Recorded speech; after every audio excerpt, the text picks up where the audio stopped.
ফেব্রুয়ারি মাসে কি তেলাপিয়ার নতুন পোনা পাওয়া যায়? না, ফেব্রুয়ারি মাসে নতুন পোনা পাওয়া যায় না। ফেব্রুয়ারি মাসে নতুন পোনা কেন পাওয়া যায় না? ফেব্রুয়ারি মাস মাত্র গরমকাল শুরু হইলো, অর্থাৎ শীতকাল পার হয়ে গেছে। এই সময় তেলাপিয়া মাছ ডিম ছাড়ার জন্য রেডি হইছে। অর্থাৎ এরা ডিম ছাড়বে, এই ডিমগুলা থেকে রেণু ফুটবে। রেণুকে আবার কি করব? ২৮ দিন হরমোন খাওয়ানোর মাধ্যম দিয়ে মনোসেক্স তেলাপিয়ার পোনাতে রূপান্তর করা হবে। তার মানে আপনাকে মার্চ মাসের ১৫-২০ তারিখ পর্যন্ত অপেক্ষা করতে হবে। তার আগে কিন্তু নতুন পোনা আপনি পাইতেছেন না। এখন আপনি বলতে পারেন, ভাই আমার তো এখনই পোনা দরকার। এখনই যদি আপনার পোনা দরকার হয়, সেক্ষেত্রে আমি বলব আপনাকে, তাহলে আপনি তেলাপিয়া চাষ না করে অন্য কোনো মাছ চাষ করতে পারেন। কারণ কি, তেলাপিয়া মাছের নতুন পোনা পাইতে হলে আপনাকে সিজন ধরে অপেক্ষা করতে হবে। শীতকালে তেলাপিয়া মাছ কেন, অন্য কোন মাছ ডিম ছাড়ে সেটা আমাকে একটু বলেন তো দেখি।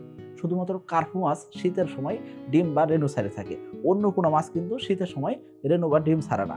এখন ধরেন শীতকালে আপনি জোর করে কোনো মাছ থেকে ডিম সংগ্রহ করলেন, কথার কথা আপনি সংগ্রহ করলেন, সেগুলো কি পরিপুষ্ট পোনা হবে? সেগুলো তো ভালো পোনা হবে না। ওই পোনা দিয়ে যদি আপনি চাষে যান, সেক্ষেত্রে কি আপনি আদতে লাভবান হতে পারবেন? সম্ভব না। তো আপনাকে মার্চ মাসের ১৫-২০ তারিখ পর্যন্ত অপেক্ষা করতে হবে। কেন? ১০ বা ১২ তারিখ থেকে তেলাপিয়ার পোনার ডিম সংগ্রহ শুরু হয়, অর্থাৎ আবহাওয়া বাড়তে থাকে। এই সময় তেলাপিয়ার পোনার ডিম সংগ্রহ হলো। ডিম থেকে পোনা হইতে আরো ২৮ দিন হরমোন খাওয়াইতে হবে। এই ২৮ দিন হরমোন সম্পন্ন হওয়ার পরে পোনা আপনি ডেলিভারি পাবেন। এগুলো হলো মনোসেক্স তেলাপিয়া। এই তেলাপিয়ার পোনা আপনি সংগ্রহ করলে তাহলে আপনি লাভবান হতে পারবেন। আপনি চাইলে আমাদের কোম্পানির এসএ তেলাপিয়ার পোনাও সংগ্রহ করতে পারেন। এই তেলাপিয়াও কিন্তু মনোসেক্স তেলাপিয়া।